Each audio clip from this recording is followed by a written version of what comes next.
ಮನೆಯಲ್ಲಿದ್ದ ದೈವಗಳ ಮೂರ್ತಿಗಳನ್ನ ಕಳ್ಳತನ ಮಾಡಿದ ಆರೋಪಿಗಳನ್ನ ಮಂಗಳೂರಿನ ಸುರತ್ಕಲ್ ಪೊಲೀಸರು ಬಂಧಿಸಿದ್ದಾರೆ. ಅಮಿತಾ ಎಂಬವರ ತಾಯಿ ಮನೆಯಲ್ಲಿ ದೈವಗಳ ಮೂರ್ತಿಗಳು ಹಾಗೂ ಅದಕ್ಕೆ ಸಂಬಂಧಪಟ್ಟ ಪೂಜಾ ಪರಿಕರಗಳು ಇದ್ದವು. ಈ ಮನೆಯಲ್ಲಿ ಯಾರೂ ವಾಸವಿರದ ಕಾರಣ ಕೇವಲ ಪೂಜೆ ಮಾಡಿ ದೀಪ ಹಚ್ಚಿ ನಂತರ ಬೀಗ ಹಾಕಲಾಗುತ್ತಿತ್ತು.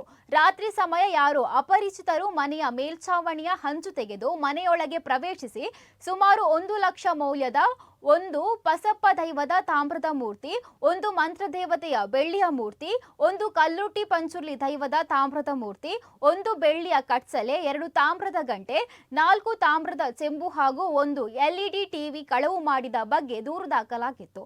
ಸುರತ್ಕಲ್ ಪೊಲೀಸರು ಕೃತ್ಯ ನಡೆಸಿದ ಸ್ಥಳಕ್ಕೆ ಸುತ್ತಮುತ್ತಲಿನ ಸಿಸಿಟಿವಿ ಕ್ಯಾಮೆರಾಗಳನ್ನ ತಾಂತ್ರಿಕ ವಿಧಾನಗಳನ್ನ ಪರಿಶೀಲನೆ ನಡೆಸಿದಾಗ ವಾಜಿದ್ ಜಿ ಅಲಿಯಾಸ್ ವಾಜಿ ಎಂಬಾತನನ್ನು ದಸ್ತಗಿರಿ ಮಾಡಿ ವಿಚಾರಿಸಲಾಯಿತು. ಈತನ ಹೇಳಿಕೆಯಂತೆ ಕೃತ್ಯ ಎಸಗಿದ್ದಾಗ ಹಾಗೂ ಮನೆ ಕಳ್ಳತನ ಮಾಡಿದ ಮಾಲಿನಲ್ಲಿ ಹಿತ್ತಾಳೆ ಹಾಗೂ ತಾಮ್ರದ ಸಾಮಗ್ರಿಗಳನ್ನು ಜೋಕಟ್ಟೆಯ ಸೈಯದ್ ಅಲಿ ಎಂಬಾತನಿಗೆ ಮಾರಾಟ ಮಾಡಿದ್ದಕ್ಕಾಗಿ ತಿಳಿಸಿದಂತೆ ಸೈಯದ್ ಅಲಿ ಎಂಬಾತನನ್ನು ದಸ್ತಗಿರಿ ಮಾಡಿ ಆರೋಪಿಗಳಿಂದ ಮನೆಯಿಂದ ಕಳ್ಳತನವಾದ ವಸ್ತುಗಳನ್ನು ವಶಪಡಿಸಿಕೊಳ್ಳಲಾಗಿದೆ.